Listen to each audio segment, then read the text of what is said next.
I always wondered why my best friend insisted on planning my birthday party. Now, watching my husband kiss my best friend in front of our closest friends and family, everything made perfect sense. Isabella, my supposed best friend of 15 years, had orchestrated the perfect stage for my humiliation.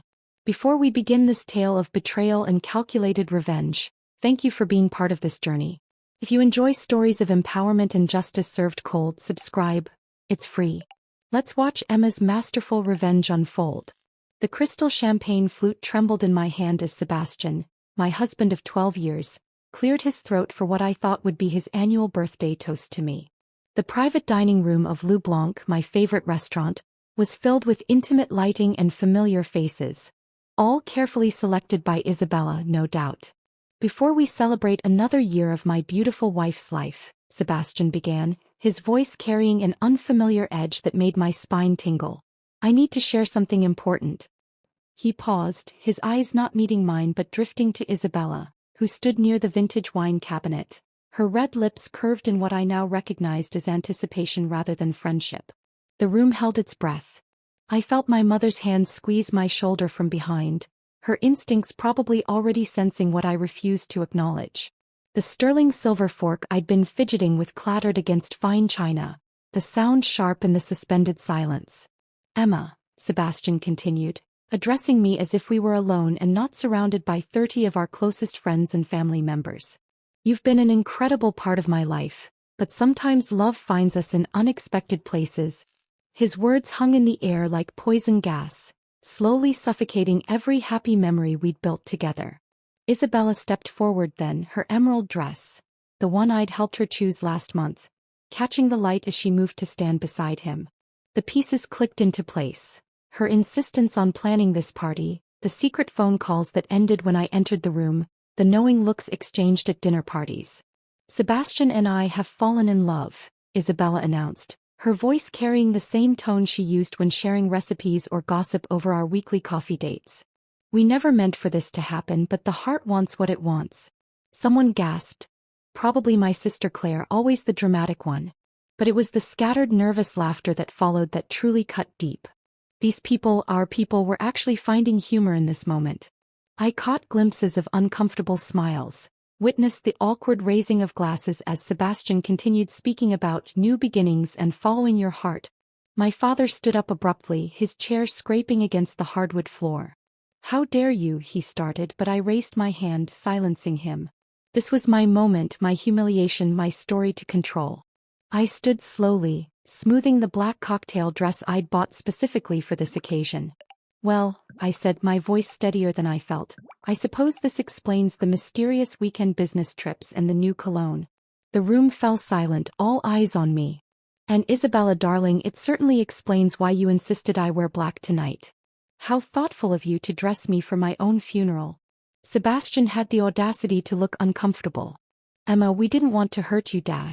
No? I interrupted, taking a deliberate sip of champagne. Then perhaps you shouldn't have chosen my 40th birthday party for this charming announcement. But then again, I turned to Isabella, you always did have a flair for the dramatic, didn't you? I set my glass down with precise control, though every nerve in my body screamed for me to throw it. The diamond tennis bracelet Sebastian had given me for our 10th anniversary caught the light as I moved, and with deliberate care, I unclasped it and let it fall onto the pristine white tablecloth. You'll regret this, I said softly but with absolute conviction. It wasn't a threat, it was a promise.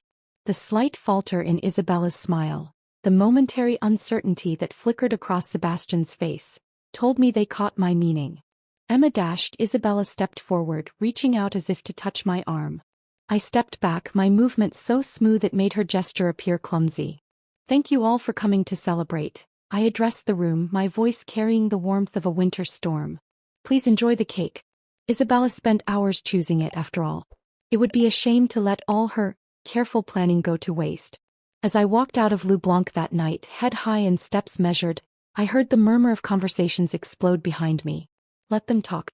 Let them speculate. They had no idea what was coming.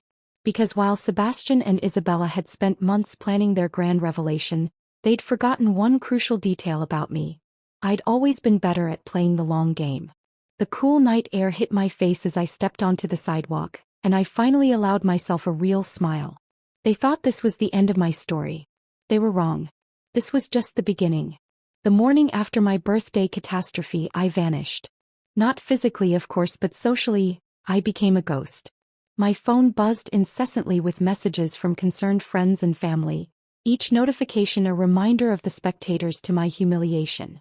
I let them all go unanswered. Instead of drowning in tears or wine, I channeled my rage into research. My laptop became my closest confidant as I dove deep into Sebastian's business dealings. As a corporate lawyer, I knew exactly where to look for the threads that would unravel his carefully constructed world. 12 years of marriage had given me intimate knowledge of his weaknesses, his secrets, and most importantly, his lies. Isabella's social media presence suddenly became fascinating reading material. Every perfectly curated post, every tagged location, every business connection. I cataloged them all. Her real estate empire, built on carefully cultivated relationships and a reputation for discretion, was her pride. How fitting that pride would be her downfall. I rented a modest apartment across town, using my mother's maiden name. The irony wasn't lost on me that I was now living in a space smaller than my walk-in closet at home. But this wasn't about comfort. It was about strategy. In this anonymous space, I could think clearly, plan meticulously, without the ghost of my married life haunting every corner. "Emma, please," my sister Claire begged during her third attempt to visit. "You need support right now." I simply smiled and closed the door. Support wasn't what I needed. I needed focus. The concerned looks and sympathetic platitudes would only slow me down. By day, I maintained my position at the law firm, my professional mask never slipping. My colleagues walked on eggshells around me, but I gave them nothing to gossip about. No emotional outbursts, no dramatic confrontations. Just calculated competence and an enigmatic smile that made them more uncomfortable than tears ever would. Late at night, I built my network. Anonymous email accounts, secure messaging apps, and careful documentation of every piece of information I gathered. Sebastian's business partners became unwitting allies as I posed as a potential investor, each conversation revealing new cracks in his corporate facade.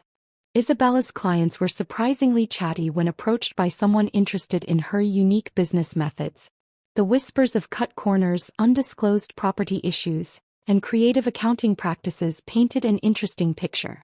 Every revelation was carefully filed away, each piece fitting into my larger puzzle. I watched from afar as they flaunted their relationship, now free from secrecy. Sebastian moved into Isabella's penthouse, the one she'd bought suspiciously quickly after her divorce 3 years ago. They attended charity galas together, their photos splashed across local society pages. Each public appearance added another layer to my understanding of their routines, their vulnerabilities.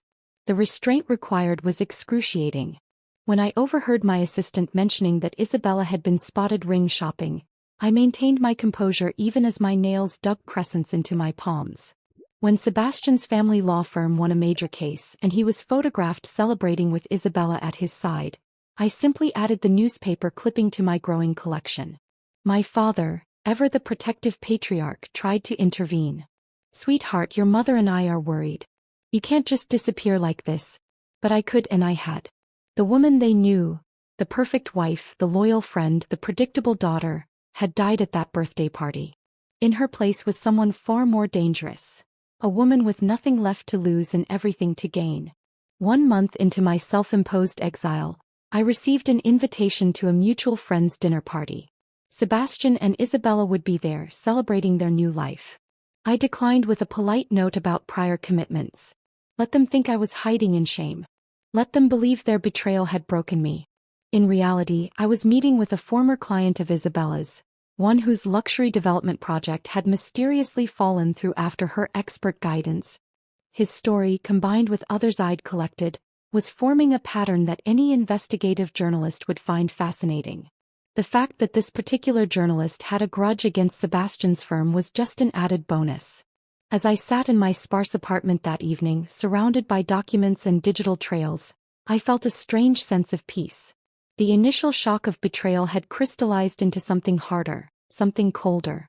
Every unanswered call, every declined invitation, every moment of silence was building anticipation for what was to come. They thought my silence meant acceptance. They assumed my disappearance meant defeat. But they'd forgotten the most important lesson about silence. It's not the thunder that kills you, it's the lightning you never see coming. I picked up my phone and finally answered one of the countless messages. A simple response to an old law school friend now working for the Securities and Exchange Commission. Yes, I'd love to have coffee and catch up. I have some interesting insights about local real estate developments I'd like to share. The pieces were in place. The stage was set. Now it was time to remind them why they should have feared my silence. The coffee meeting with my SEC contact was just the beginning. Within weeks, Sebastian's law firm became the subject of a routine audit. Watching him scramble to explain questionable transactions and creative bookkeeping brought a satisfaction I hadn't anticipated. Each morning brought new fires for him to extinguish, each one strategically lit by information I'd carefully leaked. Isabella's real estate empire began crumbling with surgical precision. Anonymous tips to building inspectors revealed numerous code violations in her prestigious properties. Suddenly, her luxury developments were making headlines for all the wrong reasons. The whispers I'd cultivated about her questionable business practices grew into roars. I orchestrated their downfall like a symphony, each movement perfectly timed. While Sebastian was distracted by the SEC investigation, I made sure his biggest clients learned about his oversight in their recent contracts. It's amazing how quickly loyalty evaporates when millions are at stake. The prestigious corner office he'd bragged about for years now felt more like a glass cage. Did you hear about Isabella Monroe's latest project? The whispers at charity events grew louder. Apparently the foundation is unstable. The investors are furious. I sat at my own table at these events now, watching the society vultures circle their new prey. The irony wasn't lost on me that the same people who'd laughed at my humiliation were now eagerly participating in theirs. Sebastian's first major blow came when his firm's managing partners called an emergency meeting. I didn't need to be there to know what happened. My carefully planted evidence of his ethical breaches had found its way to exactly the right eyes. His name was removed from the firm's letterhead that same day. Isabella's breakdown was more public. During the grand opening of her latest luxury development, a group of angry previous clients staged a protest. The sight of her, mascara streaming down her face as she tried to explain away their accusations, made every society page. The same photographers who'd once captured her triumphant smile now documented her disgrace. Emma, my sister Claire called one evening, her voice urgent. Sebastian looks terrible. He's losing weight and Isabella, well, she's drinking. A lot. What did you do? I replied innocently. I've been focused on healing, Claire. Ask their consciences what they did. The dominoes continued to fall. Sebastian's younger brother, a junior partner at the firm, was forced to distance himself publicly. Their parents, who'd once welcomed Isabella as Sebastian's true love, now crossed the street to avoid her. The isolation they'd intended for me became their reality instead.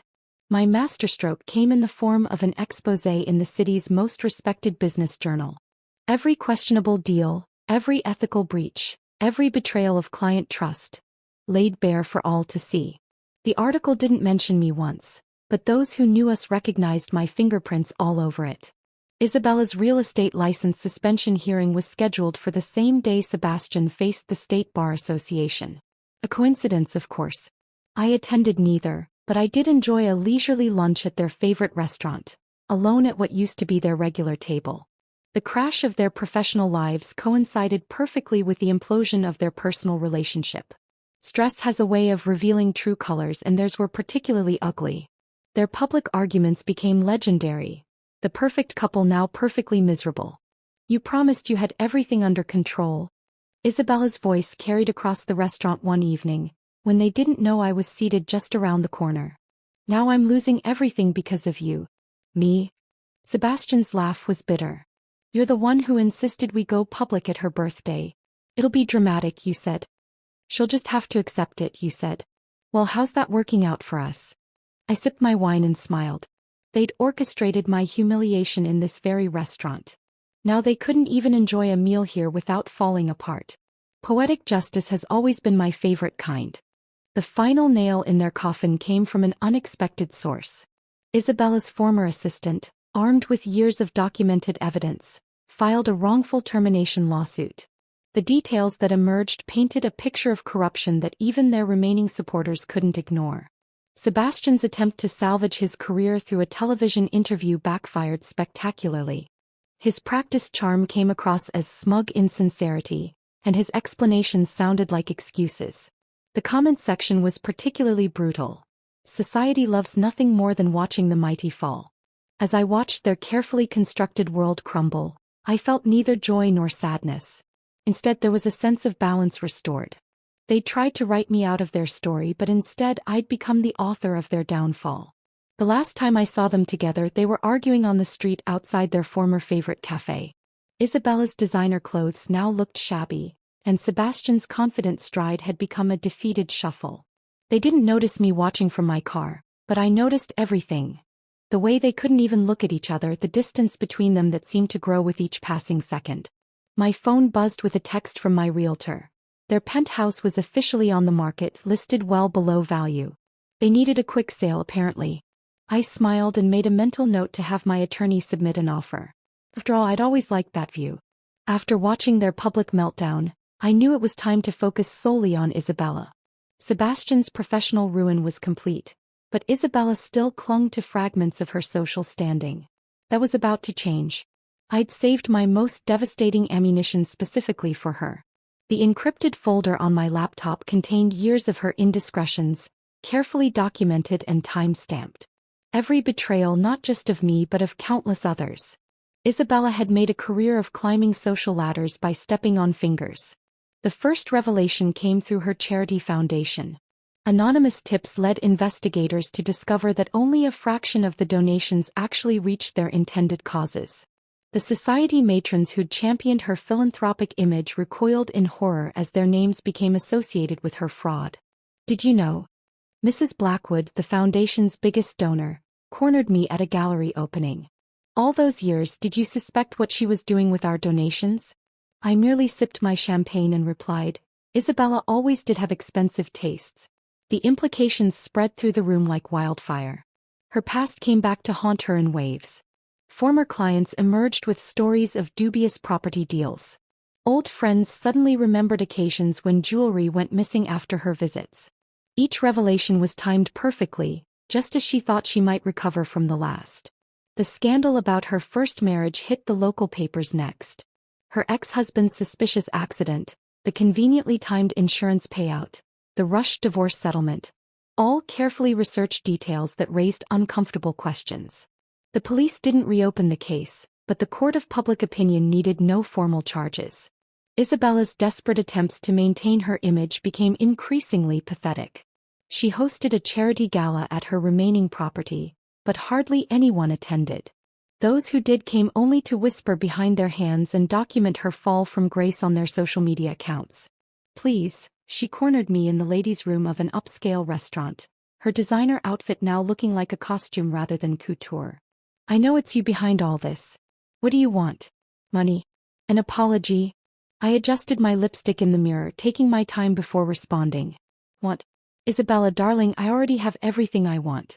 I'm just making sure you get everything you deserve. Her social isolation became complete when the Junior League, her pride and joy, voted to revoke her membership. The same women who'd once competed for her attention now pretended they'd never known her. Each invitation rescinded, every door closed, was another small victory. The final blow came from an unexpected source: her own mother. At a prominent social event, the elderly Mrs. Monroe publicly denounced her daughter's actions, tearfully apologizing to everyone her daughter had wronged. The video went viral in our social circle, effectively ending any chance of Isabella's redemption.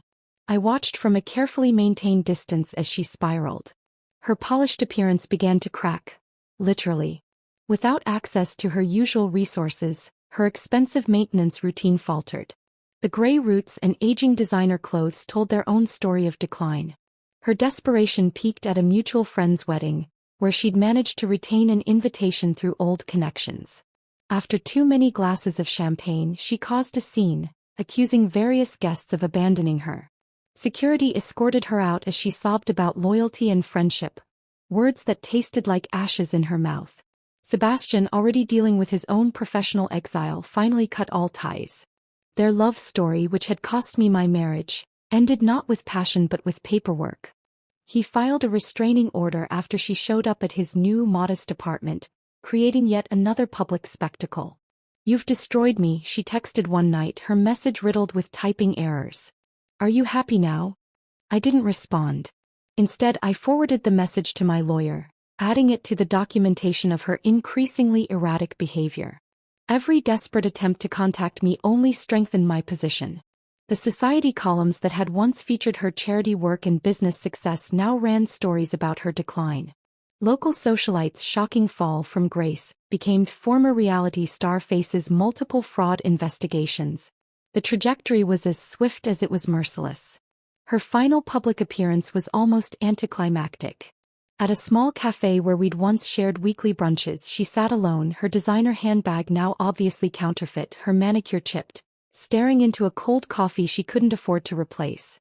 Our eyes met briefly as I walked past with my new circle of friends, but I didn't acknowledge her.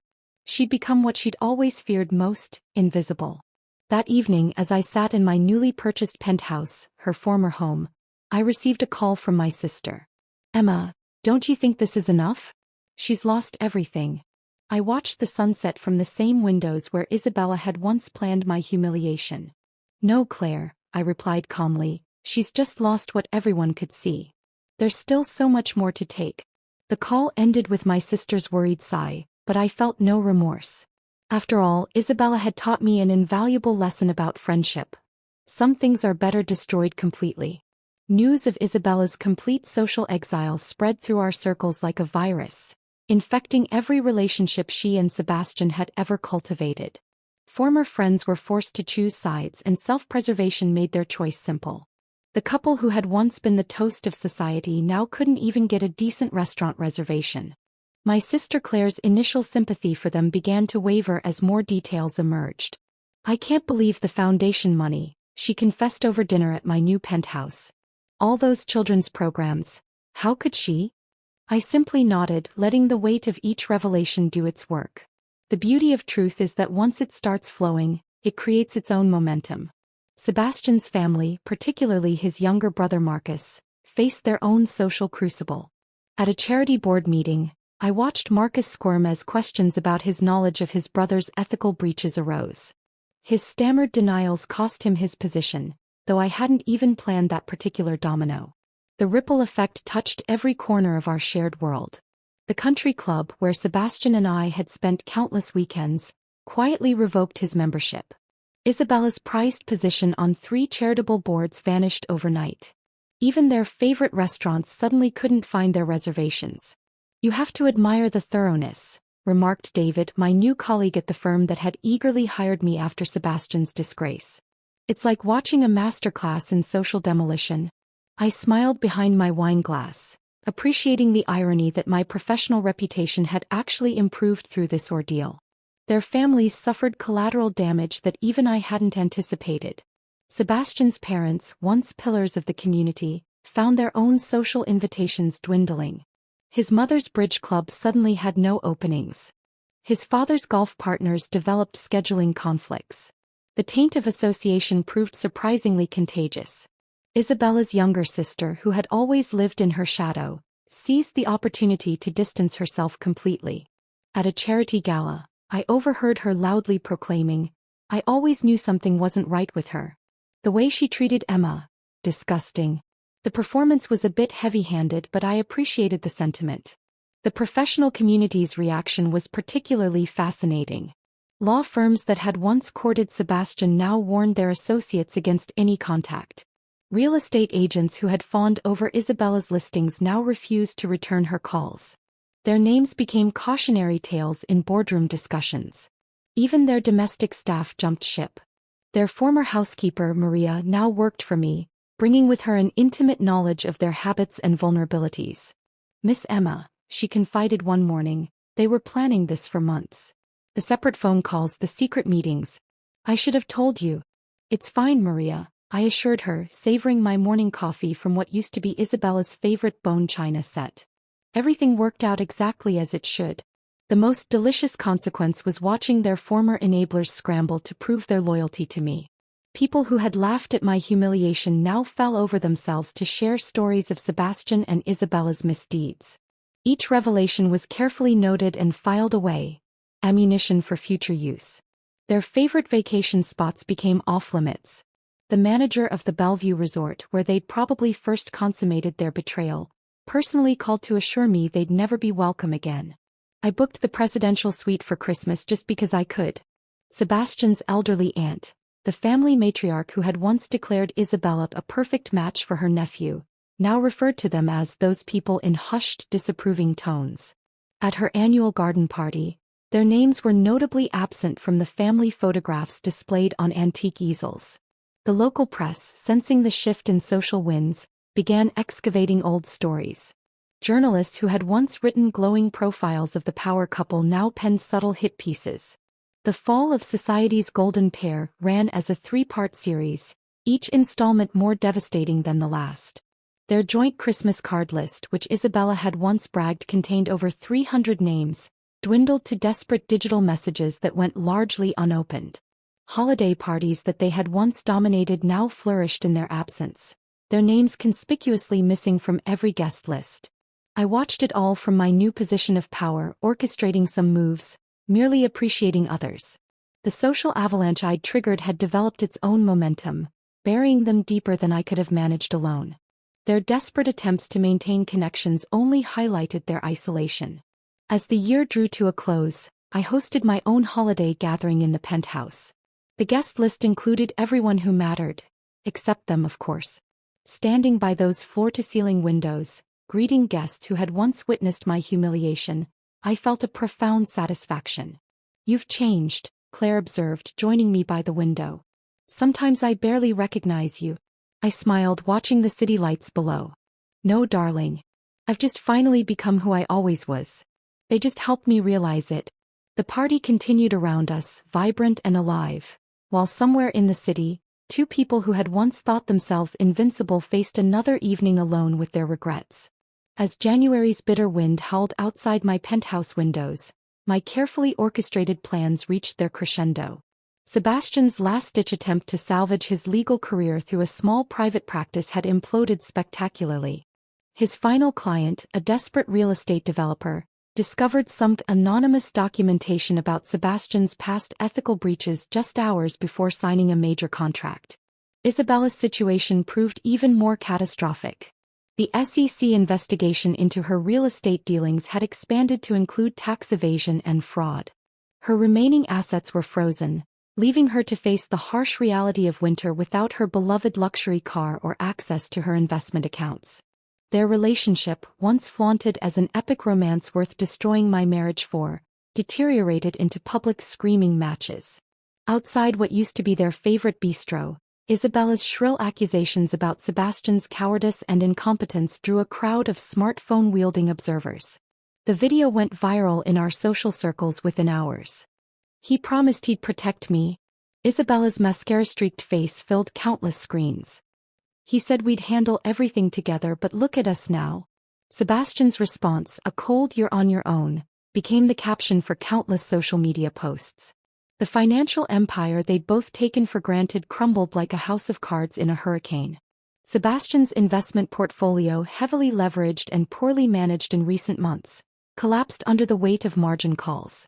Isabella's property holdings, already tainted by scandal, became toxic assets that no one would touch. Their desperate attempts to salvage something, anything, led to even more catastrophic decisions.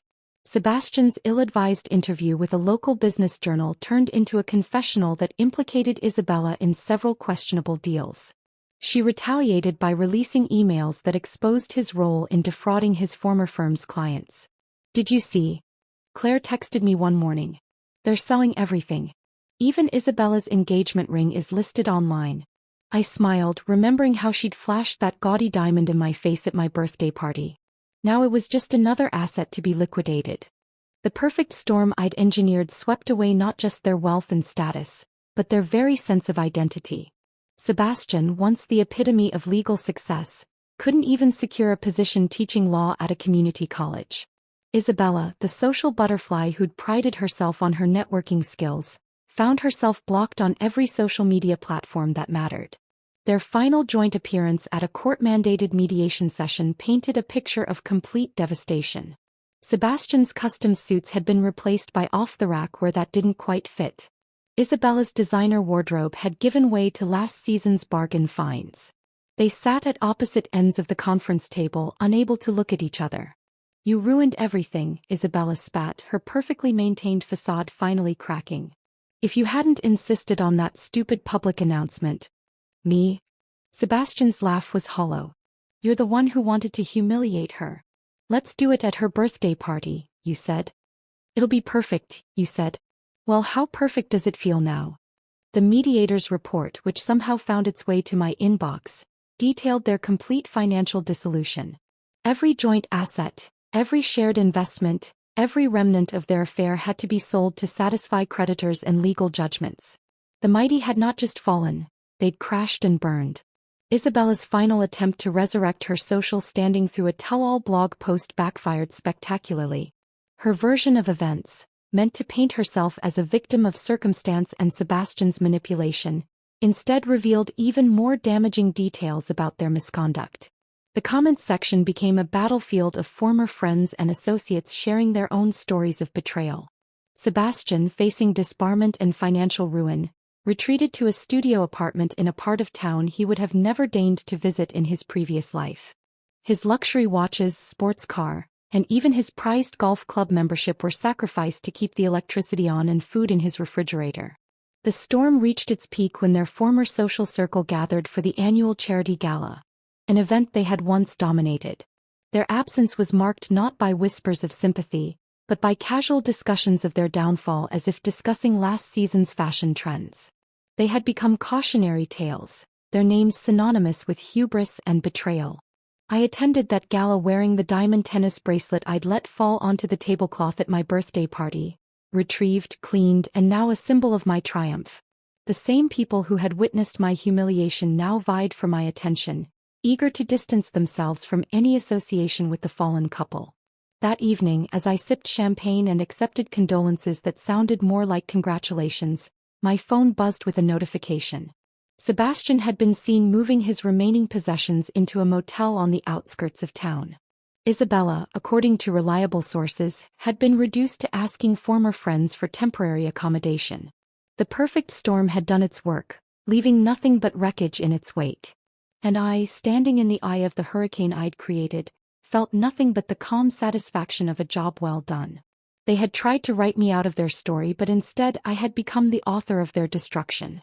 The knock on my penthouse door came at precisely 11:47 p.m., exactly 1 month after the charity gala. Through the security feed, I watched Sebastian shift nervously in the hallway, his designer stubble now a ragged beard, his once immaculate appearance reduced to wrinkled department store clothes. I let him wait for exactly 5 minutes. 1 minute for each year he and Isabella had been secretly seeing each other behind my back. When I finally opened the door, the man before me barely resembled the confident attorney who had humiliated me at my own birthday party. "Emma," he croaked, his voice hoarse. "Please, I need to talk to you." I leaned against the doorframe, taking in every detail of his deterioration. The dark circles under his eyes, the trembling hands, the scuffed shoes, each imperfection a small victory. "Well, this is unexpected," I said coolly. "Shouldn't you be comforting Isabella? I heard she's been having quite a difficult time finding housing." "Isabella's gone," he said, his words tumbling out. "She left the country yesterday. Dubai, I think. Some distant cousin offered her a fresh start." He laughed bitterly. "She didn't even say goodbye." "How tragic," I replied, my voice dripping with mock sympathy. "Love's young dream, ended so soon. Please do come in. I believe you know where everything is.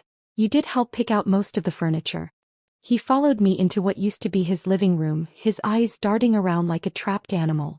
The space had been completely redecorated, every trace of their former life together erased.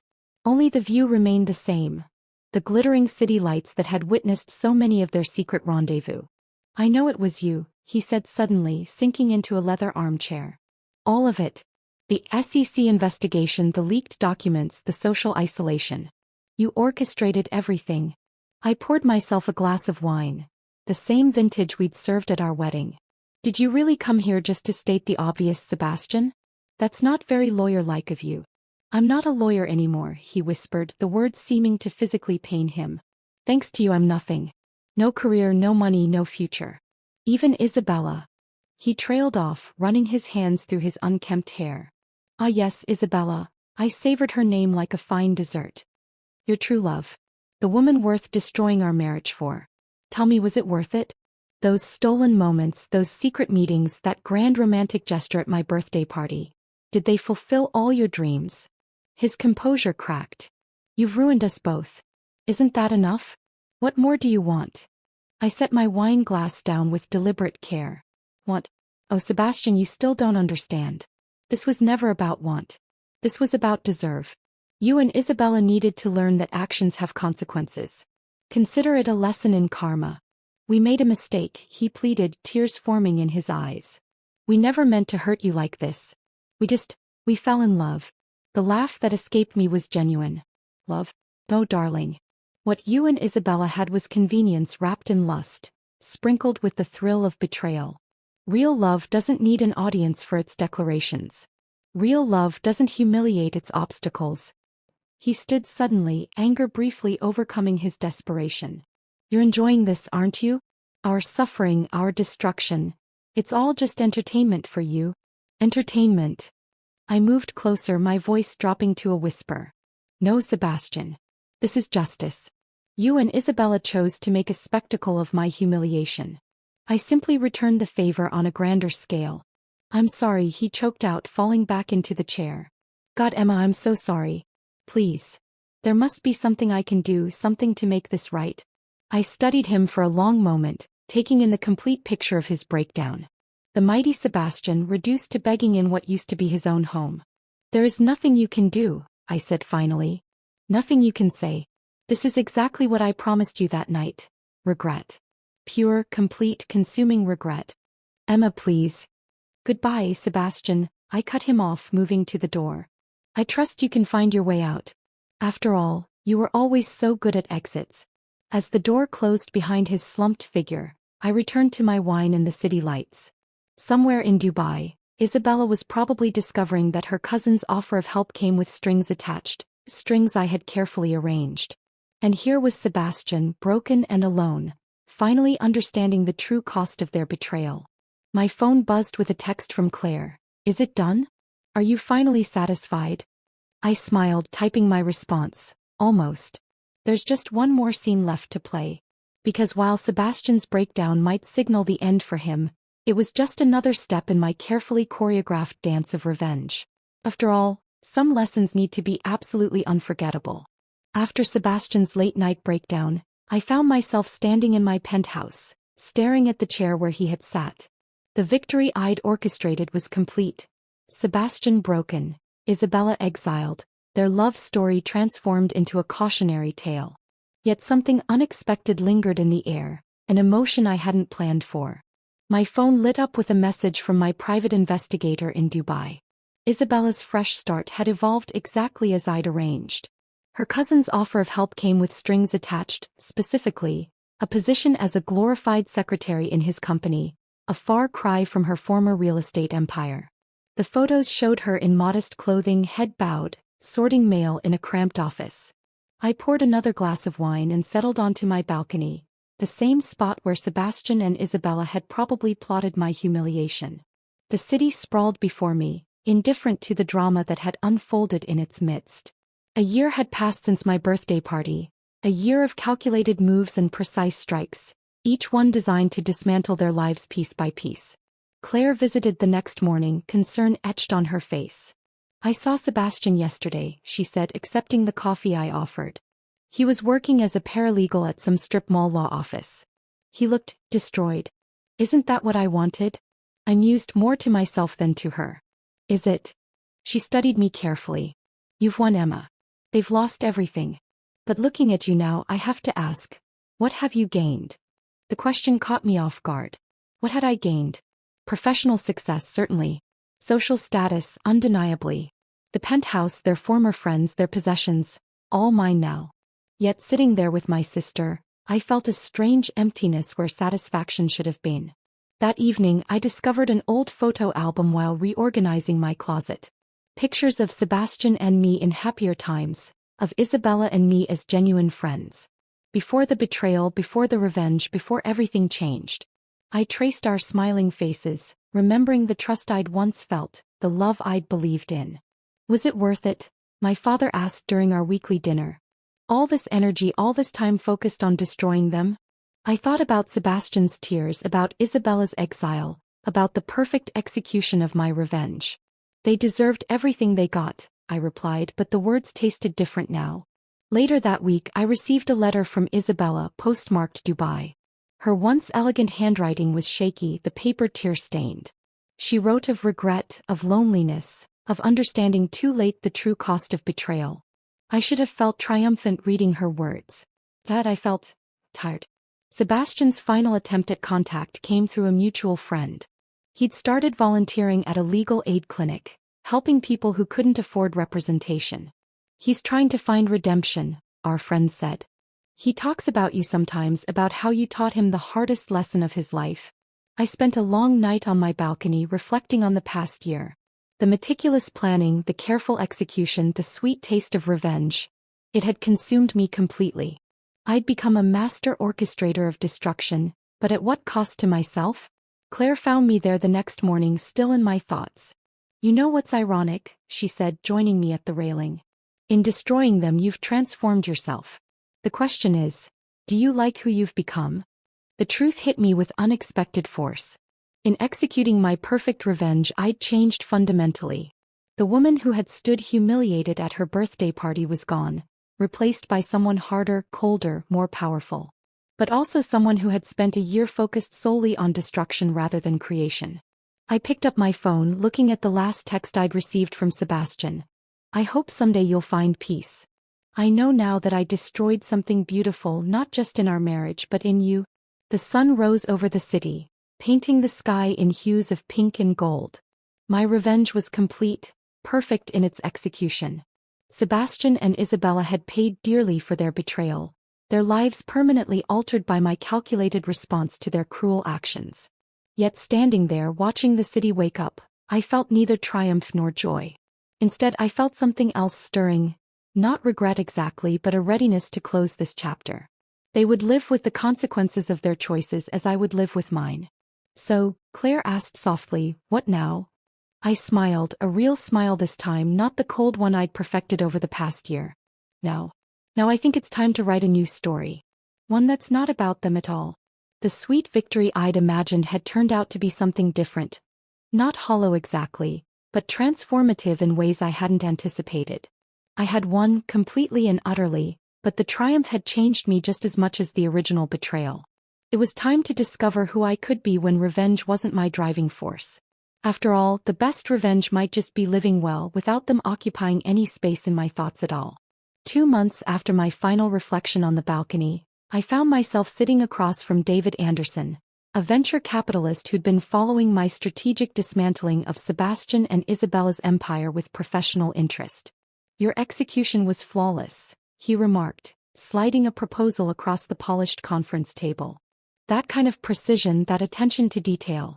Imagine what you could do if you focused it on building something instead of destruction. The opportunity he presented was ironic. A chance to revitalize struggling businesses, to transform them rather than destroy them.